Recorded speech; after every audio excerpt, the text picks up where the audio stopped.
হাফেজ শব্দের বাংলা অর্থ কি? হেফাজতকারী বা মুখস্থকারী। আলেম শব্দের বাংলা অর্থ কি? জ্ঞানী বা বিদ্বান। মাওলানা শব্দের বাংলা অর্থ কি? ধর্মীয় নেতা বা অভিভাবক। মুফতি শব্দের বাংলা অর্থ কি? ধর্মীয় আইন বিশেষজ্ঞ। শয়তান সবচেয়ে বেশি কাকে ভয় পেতেন? হযরত উমর রাদিয়াল্লাহু। হাদিসে কাকে সর্বশ্রেষ্ঠ মানুষ বলা হয়েছে? যে কোরআন শেখে ও অন্যকে শেখায়। সালাতের পর কি পড়লে গুনাহ মাফ হয়? আস্তাগফিরুল্লাহ।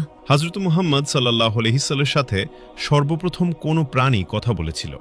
উট। নফল শব্দের অর্থ কি? ঐচ্ছিক ইবাদত। রাসূল শব্দের অর্থ কি?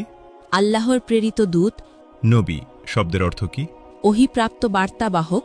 হালাল শব্দের অর্থ কি? বৈধ বা অনুমোদিত। হারাম শব্দের অর্থ কি? নিষিদ্ধ কাজ।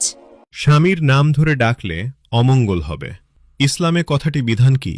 ছোট শিরক। খাবার খাওয়ার সময় সালাম দেওয়ার বিধান কি? জায়েজ। স্বামীর পায়ের নিচে স্ত্রীর বেহেস্ত, এটি কোন ধরনের হাদিস? জাল হাদিস। ইসলামে বিয়েতে উকিল বাপ রাখার বিধান কি? হারাম। হজরত শব্দের অর্থ কি? মহামান্য, সম্মানিত। মোহাম্মদ শব্দের অর্থ কি? প্রশংসনীয়। কিয়ামত শব্দের অর্থ কি? মহাবিচারের দিন। জন্ম শব্দের অর্থ কি? আগমন। মৃত্যু শব্দের অর্থ কি? সমাধি। জিন কিসের তৈরি? ধোয়াবিহীন আগুন। মানুষ কিসের তৈরি?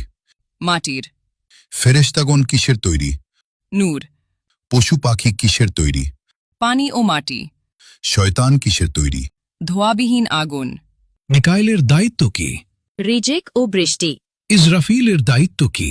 সিঙ্গায় ফুক দেবেন। জিবরাইলের কাজ কি? ওহী পৌঁছানো। আজরাইলের দায়িত্ব কি?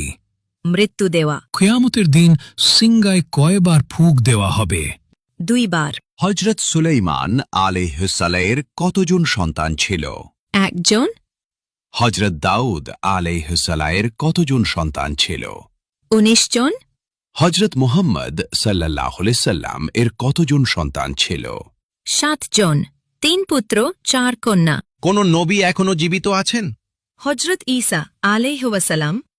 হজরত মুহাম্মদ সাল্লাল্লাহু আলাইহি ওয়াসাল্লামের নিজ হাতে তৈরি মসজিদ কোনটি? মসজিদুল কুবা। কোন নবী সবচেয়ে বেশি দিন জীবিত ছিলেন? হযরত আদম আলাইহি ওয়াসাল্লাম। পবিত্র কুরআনের প্রথম শব্দ কোনটি? ইকরা। কোন নবীর নাম আল্লাহ নিজেই রেখেছেন? হযরত ঈসা আলাইহি ওয়াসাল্লাম। হজরত মুহাম্মদ সাল্লাল্লাহু আলাইহি ওয়াসাল্লামের জন্ম কত খ্রিস্টাব্দে? 570 খ্রিস্টাব্দে। হজরত মুহাম্মদ সাল্লাল্লাহু আলাইহি ওয়াসাল্লামের জন্মস্থান কোথায়? মক্কা নগরীতে। হজরত মুহাম্মদ সাল্লাল্লাহু আলাইহি ওয়াসাল্লাম কোন বংশের জন্মগ্রহণ করেন? কুরাইশ বংশে। হজরত মুহাম্মদ সাল্লাল্লাহু আলাইহি ওয়াসাল্লামের মৃত্যু হয় কত খ্রিস্টাব্দে? 632 খ্রিস্টাব্দে।